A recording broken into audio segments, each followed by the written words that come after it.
রাজশাহীর দুর্গাপুরে মসজিদ উন্নয়নে চাঁদার জন্য কলেজের ডেমনস্ট্রেটরের সঙ্গে স্থানীয় বিএনপি নেতার বাগবিতণ্ডার ঘটনায় পাল্টাপাল্টি অভিযোগ মিলেছে দুই পক্ষ থেকেই।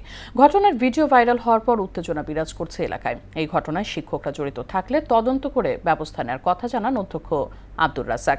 মেহেদী হাসান শ্যামলের প্রতিবেদন, জানাচ্ছেন তাহসিন তালিন। রাজশাহীর দুর্গাপুরে কলেজে ঢুকে এক ডেমনস্ট্রেটরকে লাঞ্ছিত করার অভিযোগ উঠেছে আকবর আলী নামে এক স্থানীয় বিএনপি নেতার বিরুদ্ধে। এই ঘটনার একটি ভিডিও সামাজিক যোগাযোগ মাধ্যমে ছড়িয়ে পড়লে ব্যাপক চাঞ্চল্য সৃষ্টি হয়।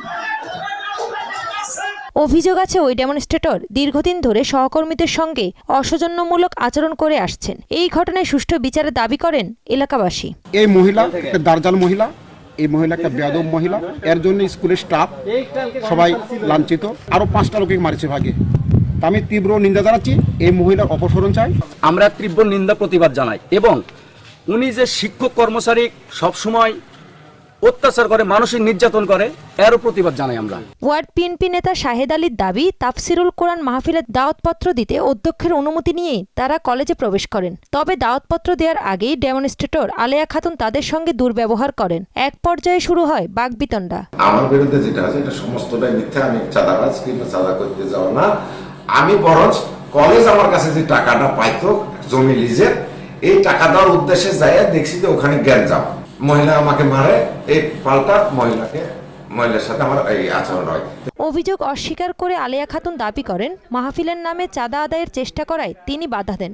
এই এত বড় একটা প্ল্যান করছে, উস্কানি দিয়ে বহিরাগতদের এই চাঁদা, তো এটা চাঁদাবাজি একটা কলেজ, চাঁদার জন্য সবাই প্রতি সপ্তাহে আসতো এবং বিগ অ্যামাউন্ট একটা দিত।